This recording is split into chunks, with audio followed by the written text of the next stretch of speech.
casa construída em 1888, uma das primeiras construções de alvenaria de tijolos de São João da Boa Vista. Essa casa foi construída num terreno doado por um padre para oferecer aos primeiros fazendeiros, para que eles se tornassem homens bons, homens que pudessem votar justamente nesse padre para senador, que seria o Monsenhor Ramalho. Essa sala, como era a sala mais importante da casa, a sala mais refinada e a mais larga, a Tita preferiu para colocar o seu núcleo, a sua coleção mais importante, cuidando com as vitrines, espelhando essas vitrines para multiplicar as imagens, né?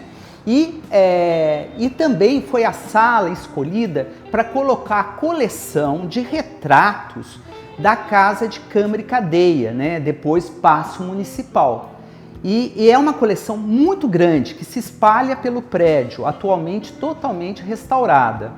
É onde se encontra personagens históricos, políticos, né? E também senadores, deputados, todos que a Câmara poderia bajular com essas homenagens para que pudesse conseguir verbas, poder, condições melhores para o município.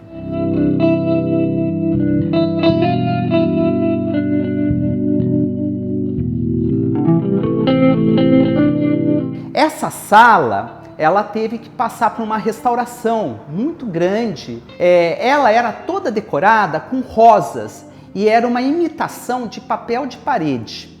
Mas, porém, a condição de você trocar a argamassa da parede ou do reboque acabou mudando a dimensão das paredes.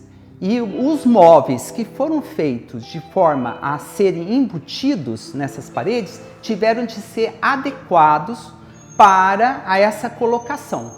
É como se a sala não estava mais especialmente para essas vitrines da Tita. Era uma sala praticamente secreta, era uma sala tesouro dela. Porque apesar dela ter as peças espalhadas pela casa ou pelas fazendas que ela tinha, que ela possuía, essa sala era a mais especial, aonde ela colocava os fundamentos de um futuro museu. Então, por isso que eu encaro essa sala como um símbolo do museu, da sua origem, da sua gênese.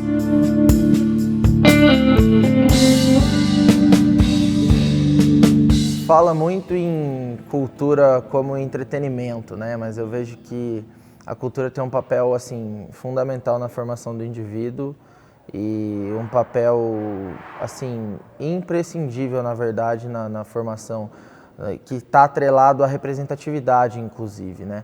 A cultura é muito mais do que uma ferramenta de entretenimento. A cultura educa, né? A cultura representa. Nós temos um papel enquanto Departamento de Cultura, né, de promover o desenvolvimento sustentável das nossas manifestações culturais, ocupando os nossos espaços públicos com ações efetivas, né? Então a cultura tem um papel imprescindível na sociedade e sobretudo num pós-pandemia que ainda não nos permite trabalhar da forma como gostaríamos, né? Mas o nosso cenário foi um cenário extremamente prejudicado durante a pandemia, então a cultura ela vem como essa ferramenta que impacta, né? Impacta, educa, forma e também entretém.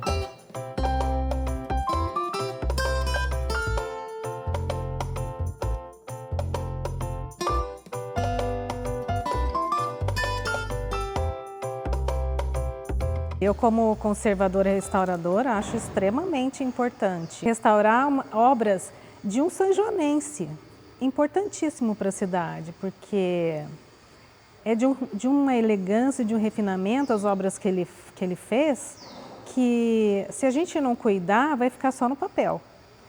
Veja bem, para eu restaurar uma das peças, o Sagrado Coração, pequenininho, eu tive que tirar 3 cópias das réplicas que estavam lá no cemitério. Por quê? Cada uma estava faltando um dedo. Então, para eu conseguir fazer uma mãozinha, eu tive que fazer 3 cópias. Para conseguir fazer uma mãozinha e dessa mãozinha mandar para a impressora 3D, que aí reproduziu no tamaninho correto que é da original que está aqui. Mas, então você pensa, se a gente não cuidar, isso não vai existir mais.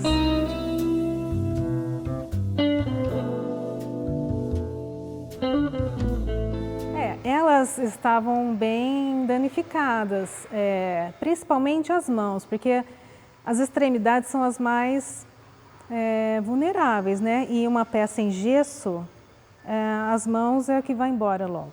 Então, várias estavam sem as mãos, aí eu tive que fazer essas cópias, graças que tem as réplicas lá no cemitério. Aliás, o cemitério é um conjunto de obras do Fernando Furlaneto incrível, né? Não perde para nenhum centro cultural do mundo, porque é uma verdadeira exposição a céu aberto aquilo. Então, com essas réplicas lá no cemitério, eu consegui fazer as restaurações aqui dessas imagens, porque eu não posso inventar, eu não posso colocar uma mão da minha cabeça, então eu tenho que pegar exatamente o que ele fez e reproduzir.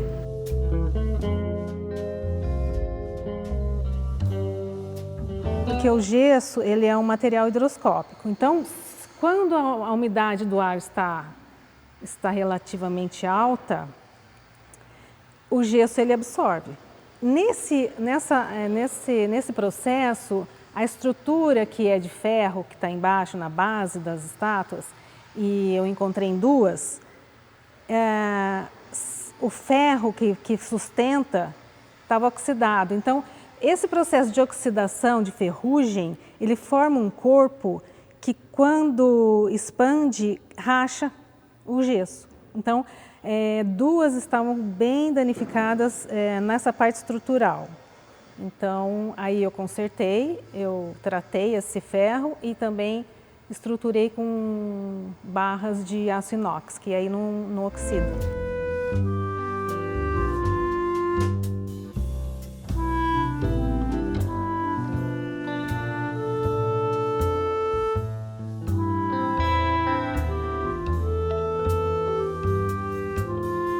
Sempre foi um grande desafio para a humanidade, né, a preservação da memória, da história. E o museu, ele tem esse significado, tem essa significância, né, para a preservação. Eu acredito que hoje ela é uma conexão, sempre foi, né? E hoje mais nessa sociedade moderna, nessa nossa sociedade atual, ela é uma conexão com o passado, com o presente e com o futuro.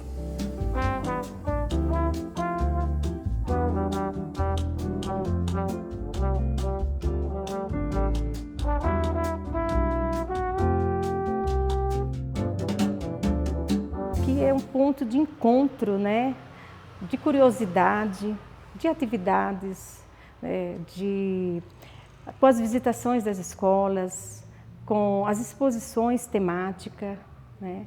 E nós temos assim o privilégio de ter uma cidade de médio porte com um museu tão rico e que traz assim uma importância enorme para a cidade. E a preservação dele vai ser constante, né? Para preservar essa memória, esse acervo, ele tem que ser constante.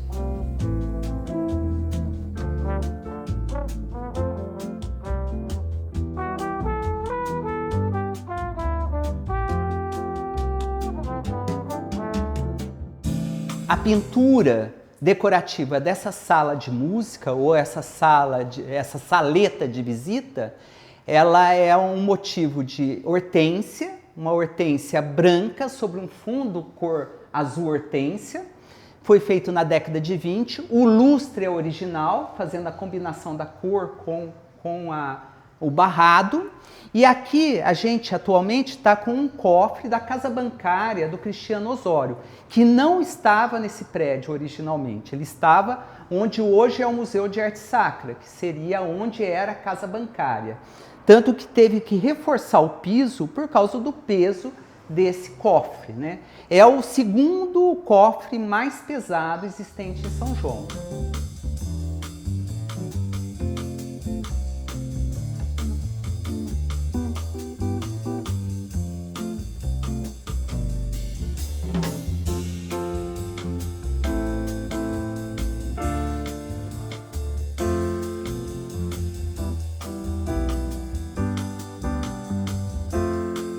Essa sala é do José Teles Guimarães.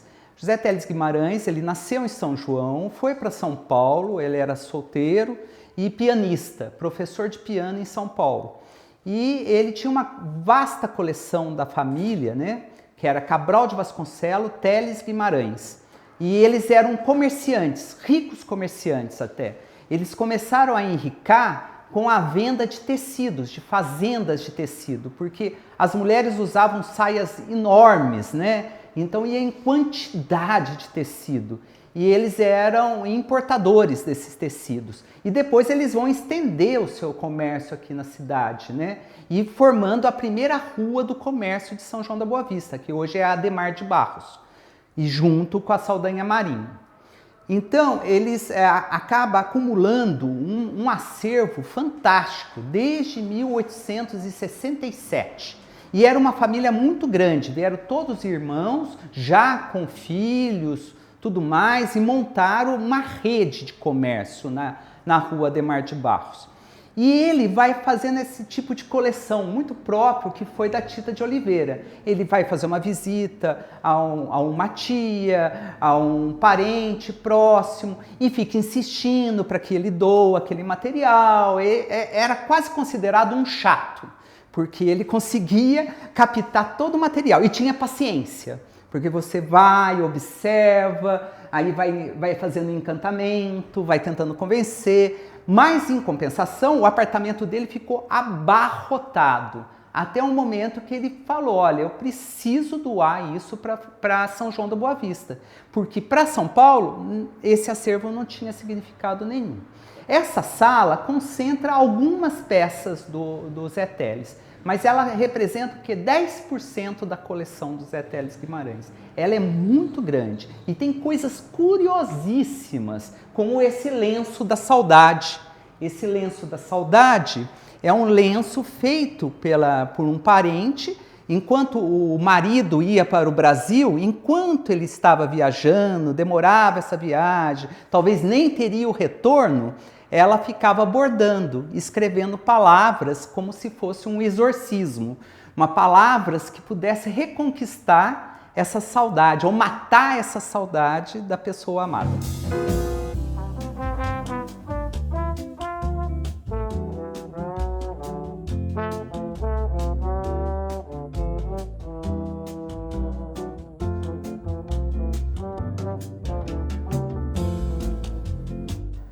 São João da Boa Vista tem um privilégio muito grande de ter um museu com um acervo rico igual nós temos aqui.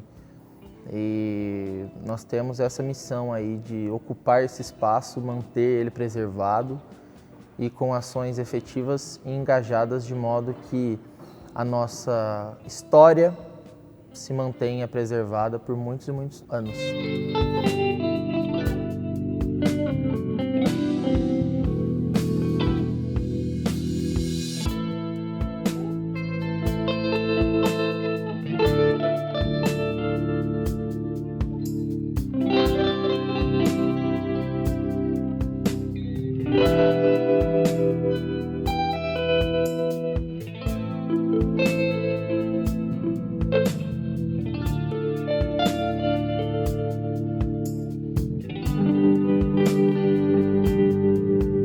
Meu interesse sobre a história de São João,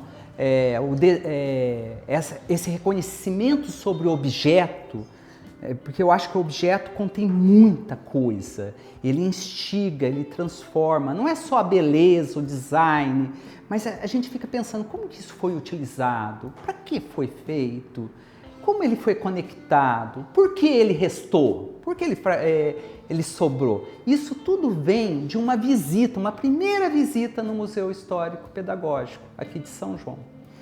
foi através de uma pessoa que hoje, ela ainda está viva, é a minha professora do 2º ano do Joaquim José, da Escola Joaquim José. Ela fez uma visita guiada ao museu. Nós caminhamos da Escola Joaquim José até aqui, a pé, em fila. E aí foi uma descoberta, era o meu 2º ano fundamental. E ela, hoje, ela é comerciante na feirinha do MASP. Visitando com a professora aqui, eu fiquei apaixonado com essas peças. Aí eu não conseguia mais largar, porque para mim eram respostas que eu precisava ter do que eu via pela cidade, enquanto criança. Então, de manhã eu estudava, à tarde eu vinha para o museu. Então, desde os 8 anos de idade, eu frequento o Museu Histórico Pedagógico. E fico me interrogando. Eu sentava pelo chão, abria as vitrines, conversava com a diretora e tentava conectar e entender cada vez mais. Numa época que a gente não tinha uma informação muito mais rápida, né? Internet, isso que eu estou falando é em 1975. Era 5 anos depois da fundação do museu. E aí eu virei um apaixonado pelas coisas antigas. E o que eu busco nelas é essa resposta, que eu acho que sempre ela abre mais respostas ainda, ou ela aumenta mais as perguntas, né? E eu gosto de passar isso para as pessoas, né? Por isso que eu acho que talvez esse talento para ser professor. Eu gosto de falar sobre aquilo, mas não como uma coisa fechada. É uma coisa que tem que ser provocada para sempre abrir outras perguntas, outras hipóteses e a gente conseguir fazer outras narrativas sobre a história de São João da Boa Vista.